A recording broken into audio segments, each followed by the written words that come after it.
गौरव भाटिया जी, इतनी लंबी जब सफाई देनी पड़े तो इसे आप क्या कहेंगे? आनंद दुबे जी, आज वो कहते हैं ना, the leopard has changed its spots. Anand Dubey ji आज इतनी सफाइयां दे रहे हैं।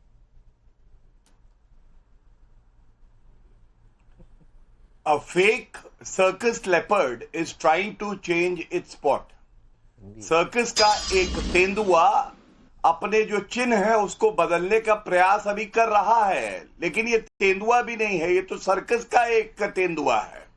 और मैं इतना ही कहूंगा, आज पूरे भारत में ये बात हो रही है कि इतिहास रचा जा रहा है और नरेंद्र मोदी जी को गलती से कभी चुनौती ना देना।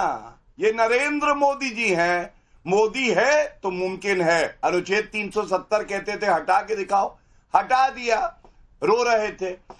ट्रिपल तलाक को एक अपराध बनाया, इन लोगों के मुंह में तो दही जमी हुई थी।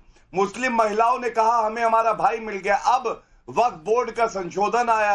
आप याद करिए, संजय सिंह आम आदमी पार्टी के कह रहे थे अगर ये सरकार वक्फ बिल लाई तो सरकार गिर जाएगी। और आज मैं अर्ज करता हूं, ना मैं गिरा ना मेरी उम्मीदों के मीनार गिरे, लेकिन मुझे गिराने में कई लोग 100 बार गिरे, जिसमें राहुल गांधी, अखिलेश यादव, उद्धव ठाकरे और साथ में संजय सिंह सब आते हैं। अब दूसरी बात मैं तो पूछना चाहता हूं, ये कह रहे थे कल तक, ये कह रहे थे, अरे कल तक तो आप बाला साहब ठाकरे जी के पदचिन्हों पे चलते हुए कह रहे थे कि वक्फ बिल को आना चाहिए और वक्फ का जो कानून है खत्म कर देना चाहिए। आज उसके समर्थन में खड़े हो गए, तो आपसे नहीं पूछा जाएगा कि ये किस तरह की पलटी है? अरे जिम्नास्टिक में जाओ, सर्कस में जाओ, इतनी पलटियां तो कोई भी नहीं मारता। तीसरी बात आप बताइए, जो मुसलमानों में और वर्ग के मुसलमान हैं, आगा खानी बोरा, उनको जोड़ा गया है बोर्ड में। अब इस पे इनकी आपत्ति कैसे हो सकती है? सर्व समावेशी और संवैधानिक दृष्टि से उचित पारदर्शिता लाने वाला ये संशोधन है। इसीलिए चाहे वो टीडीपी हो चाहे वो जेडीयू हो, समर्थन कर रही है और दर्द इनको हो रहा है। मैं नवल किशोर जी से पूछना चाहती हूँ। नवल किशोर जी, हलचल, इतनी हलचल आ रही हूँ आनंद दुबे जी, नवल किशोर जी, इतनी हलचल कि अब धमकियां आने लगी कि चुनाव में देख लेंगे, नीतीश जी को देख लेंगे। अब कल्बे जवाद तो कह रहे हैं कि चुनाव में देख लिया जाएगा। ये कैसी सांठगांठ है? ये सब कुछ क्या वोट बैंक के लिए, कि कौन खुश करेगा हम वोट उसे देंगे और जो नहीं हमारे लिए खड़ा होगा हम उसे वोट नहीं देंगे? ये धमकियां क्या लोकतंत्र में आपको सही लगती हैं? देखिए नाविका जी, लोकतंत्र में जो बुलडोजर आया है उस बुलडोजर को तो सुप्रीम कोर्ट ने खारिज कर दिया। अब ये बुलडोजर जो संस्थाओं के माध्यम से चल रहा है वो भी समय आने पे खारिज हो जाएगा, और उसको खारिज जन अदालत ही करती है। ये बात तो आप भी जानती हैं और पूरा देश जानता है कि Bharatiya Janata party communal party है। अब वो चूंकि 240 का हो गया है, 400 कहते कहते बहुमत से 240 तक आ गया है, तो जो उनके साथ में है उनको कम्युनल करेंगे।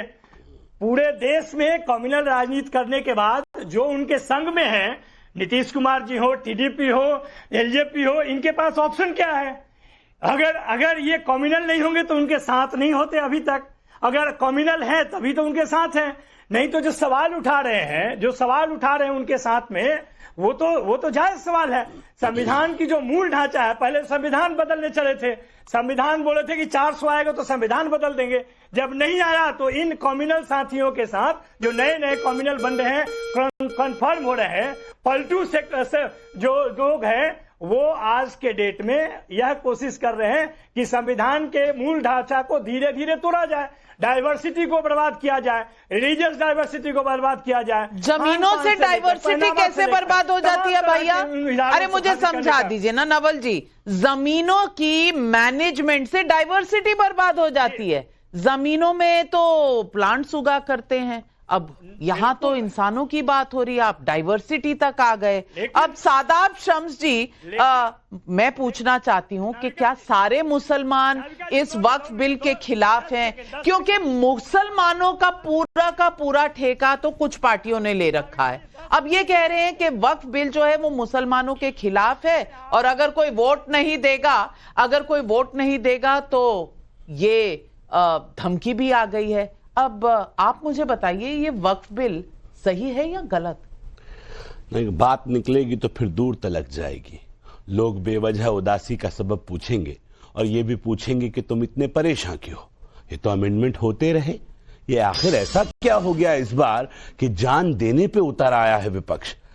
क्या ऐसी कौन सी परेशानी हो गई? कहीं ऐसा तो नहीं है कि खेल के पीछे कोई बड़ा खेल चल रहा है? मुझे ऐसा लगता है कि जो वक्फ था, वक्फ गरीबों के लिए था, लेकिन वक्फ के ऊपर जिस तरह से माफिया राज आया और वक्फ में एक लूट मची, ये बेस जिस बारे में बार बार कहा जाता है कि वक्फ ये मुसलमान हैं और मुसलमान चारों तरफ से आते हैं जो विरोध कर रहे हैं आज की डेट में, ये विरोधी कौन है? क्या ये मुसलमान हैं? मुझे तो लगता है ये पॉलिटिकल मुसलमान हैं जितने लोग विरोध कर रहे हैं। या तो ये किसी पॉलिटिकल पार्टी से जुड़े हैं, या किसी एनजीओ से जुड़े हैं, कोई जमीयतुल उलमा हिंद से है, कोई मुस्लिम पर्सनल लॉ बोर्ड से है, कोई अला से है, कोई फला से, और सबके सब ज्यादातर वक्फ बेनिफिशियरी हैं।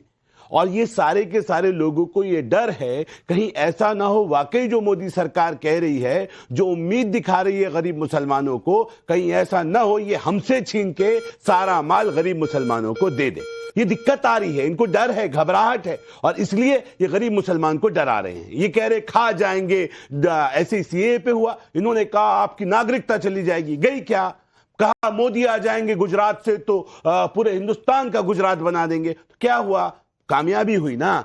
लोगों को फ्री राशन मिलता है। अभी जिक्र कर रहे थे मेरे एक मित्र, कह रहे थे कि ये तो मोदी का ईद का तोहफा बांट दिया, सौगाते मोदी। हाँ भाई, सौगाते मोदी से आपने बड़ी दिक्कत की। आपने कहा सौगाते मोदी नहीं लेनी चाहिए मुसलमानों को, तो फिर ये भी कह दीजिए इलाज भी नहीं लेना चाहिए, जो मुफ्त इलाज मिल रहा है, अटल आयुष्मान भारत मिल रहा है, वो भी नहीं लेना चाहिए। फिर ये भी कह दीजिए मुफ्त राशन भी नहीं लेना चाहिए। फिर ये भी लेकिन अगर ये लेना छोड़ देंगे तो क्या आप देंगे?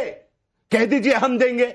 इतने बड़े बड़े इंस्टीट्यूशन चला रहे हो, लगातार इतनी बड़ी बड़ी वक्फ की जमीनों को दबाए बैठे हो, तो कह दो हम देंगे। तुमने तो कभी चवन्नी नहीं दी, आज कोई देने जा रहा है। गरीब मुसलमानों को उम्मीद जगी है कि एक उम्मीद मोदी जी से कि शायद हमारा भी कुछ भला होगा। ये वो मुसलमान है जो पसमानदा मुसलमान है, जो हिंदुस्तान से कन्वर्ट हुआ। ये बाहरी मुसलमान नहीं है, ये यहां का दबा कुचला शोषित वंचित वर्ग है, जिसने धर्म तो बदल लिया लेकिन उस शोषण से वो उसका शिकार रहा। वो इसलिए दिक्कत है। और जो कह रहे हैं, अभी मैं सुन रहा था एक मित्र को, वो कह रहे हैं कि मुसलमानों की चिंता की। मुसलमानों की चिंता नहीं करती बीजेपी, मोदी जी चिंता कर रहे हैं अंत्योदय की। वो कह रहे हैं अंतिम छोर पर खड़ा हुआ व्यक्ति, उसका विकास करना है। वो हिंदू हो, मुस्लिम हो, सिख हो, ईसाई हो, वो भारतीय है और उसका विकास करना है। ये आपकी नौटंकी से नहीं चलेगा। इस पर भी आपको कुछ कहना है नवल किशोर जी?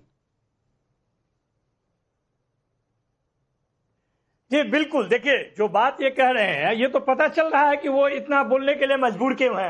ये उनको बताना चाहिए कि गरीब तो ओबीसी में भी है, गिनती का मांग पिछले 20 साल से कर रहा है। अरे तो ओबीसी की गिनती करेंगे, लेकिन आप ओबीसी मुसलमानों से दिक्कत है, दिक्कत किस किस से है ये बताइए। क्या